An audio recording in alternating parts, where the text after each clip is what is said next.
그리고 지금 개혁신당과 관련한 개혁미래당이라고 또 이번에 주말에 새로 발족을 했잖아요.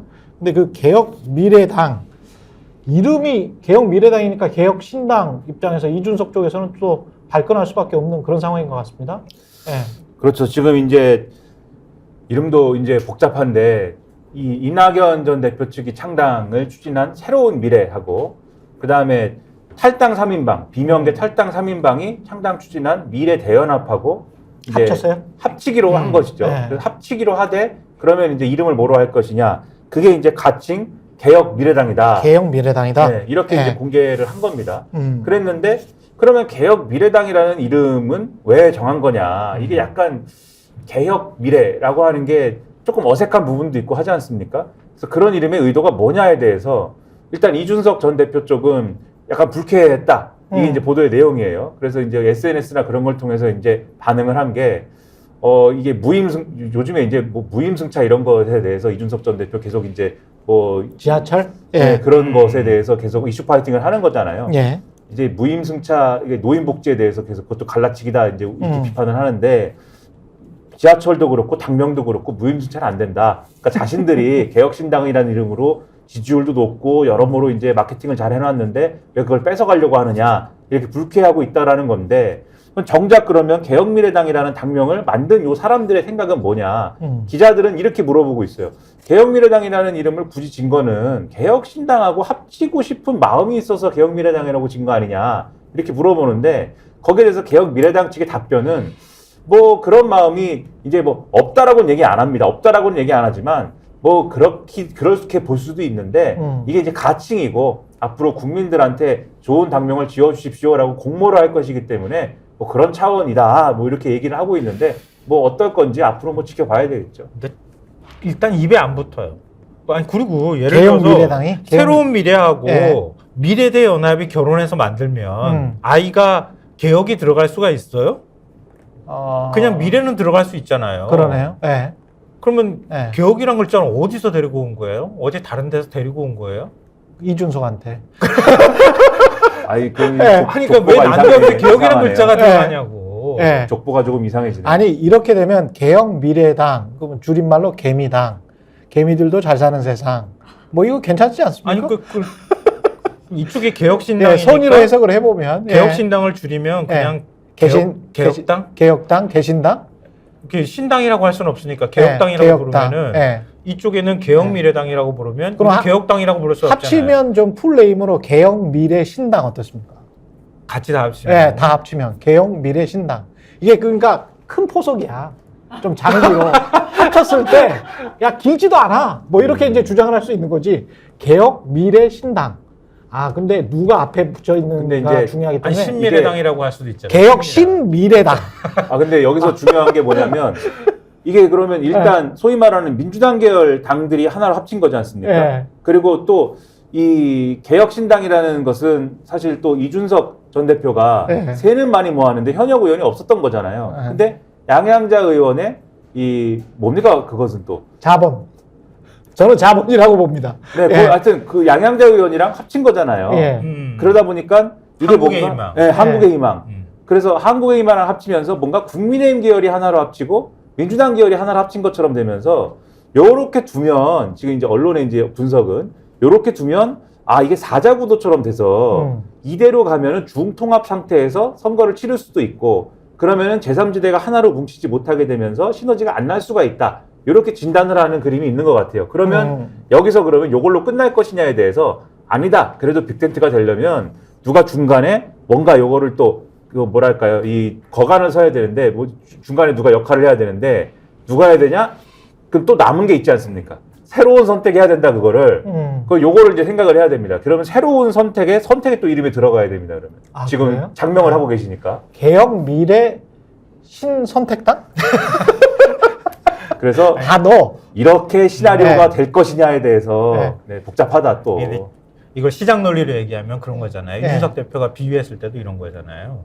중국집 신장기 옆에 가지고 한창 잘 나가고 있으려고 하는데 네. 옆에다가 전화기 2대 갖다 놓고 갑자기 그 이름 비슷한 중국집 하나 만든 거 아니냐 이렇게 불쾌감을 표현한 건데 옛날에 뭐 허니 무슨 과자 나왔을 때 그렇죠, 그런 게 그렇죠. 많았잖아요. 네.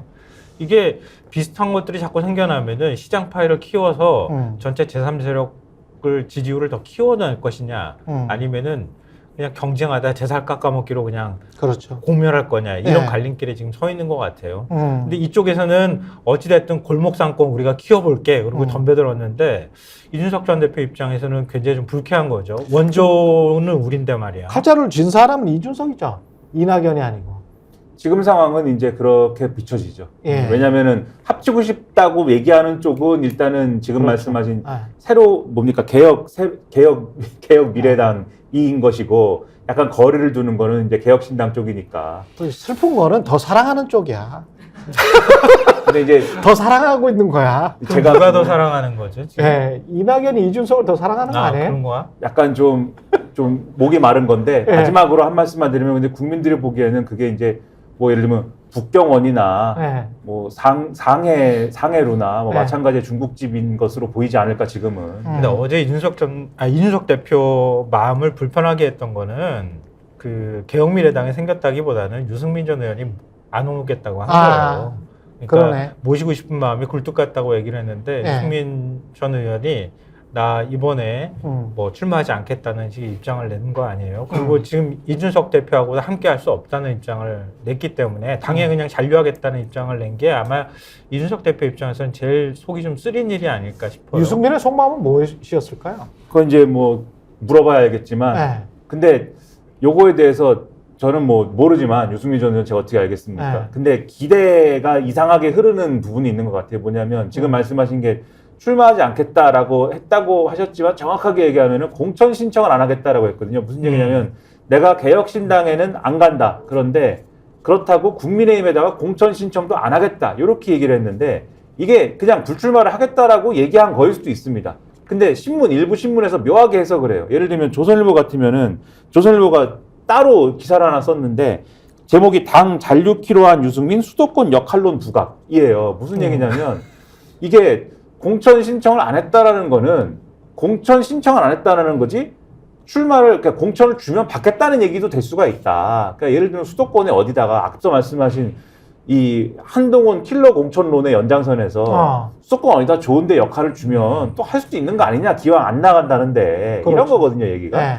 근데 과연 마음이 그런 거냐 아니면은 그러니까 이 유승민 전 의원이 계속 그런 주장을 한 거잖아요. 당이 안 바뀌면 나는 뭐 결단을 할 수도 있는데 연말이나 연초에 근데 당이 좀 바뀐 조짐이 있으면은 나는 뭐 남아서 역할을 할 수 있다 이런 주장을 계속 해왔는데 한동훈 비대위원장과 최근에 윤석열 대통령 간의 갈등이 당이 바뀌는 조짐으로 예를 들면 유승민 전 의원이 생각을 하는 거냐 아니면은 이게 난 그냥 불출마한다고 한 건데 이게 무슨 일이지 이렇게 생각을 하고 있는 거냐 지금 곧 판가름이 근데 나겠죠. 조선일보는 한동훈 비대위원장하고 윤석열 대통령하고 싸우라고 부추기는 것 같아 내가 볼 때는. 아니 지금 공천 신청하지 않겠다고 하는데 저런 식의 해석을 해가지고 제목을 달아버리면 그러면은 유승민 전략 공천을 해야 된다는 뜻으로 해석될 수밖에 없는 거 아니에요? 그럼 대통령실은 가만히 있나 또? 그렇죠. 그 내용이 포함되어 있습니다. 이게 뭐라고? 정확하게 당 일각에선 서울 종로와 강남권 공천설도 나온다 이렇게 써 있고 그 다음에 이제 그러나 유 전 의원이 현실적으로 역할을 맡기도 어렵다는 의견도 있다라면서 용산에서 유승민만은 공천 안 된다는 기류가 있다. 그래서 한 위원장과 대통령실이 충돌할 가능성도 있다라는 코멘트를 여기다 또 달아놨어요. 조선일보 인용해가지고. 그랬지. 한동훈이든 기사. 유승민이든 국민의힘을 살릴 쪽으로 어떻게든 가보자 그런 생각인 것 같습니다. 마사지를 너무 열심히 네. 잘해주는 근데 것 같아. 네. 기사를 이렇게 썼다는 거는 유승민은 전략공천 해보는 것도 방법이다라고 지금 내밀고 있는 거죠. 그러니까 이 신문은 아주 보수 세계의 판단을 하고 바쁩니다. 아주. 네. 네. 유승민 의원을 이 셋 중에서는 제일 많이 만나 본 것 같은데 제가 생각하는 유승민 의원의 생각은 이런 것 같아요. 일단은 사당화 개인의 당이 아니다라고 말한 것을 봐서는 윤석열 당으로는 오래 못 간다. 이거 첫 번째고 그래서 당 전체를 장악할 수 있을 수도 있겠다라는 장기 포석이 있다. 두 번째 이걸 통해서 배신자 프레임은 완전히 벗어난다. 이번에 지켰기 때문에. 그다음에 세 번째 이준석과는 원래부터 맞지 않았다. 원래부터 안 맞았어요 두 사람. 맞아요. 철학적으로 철학적으로도 굉장히 큰 차이가 있기 때문에 네. 그래서 이준석 쪽에서는 이제 그거를 적당하게 이제 비례대표를 드리면 올 수 있지 않을까 뭐 이런 생각을 했을지 모르지만 두 사람의 차이는 간극은 이낙연, 이준석보다도 더 클 수가 있습니다. 예, 제가 보기에는 좀 그런 차이가 있는 것 같고. 나중에 유승민 음. 전 의원하고 한동훈 비대위원장하고 경쟁 관계가 될 수도 있죠. 그렇죠.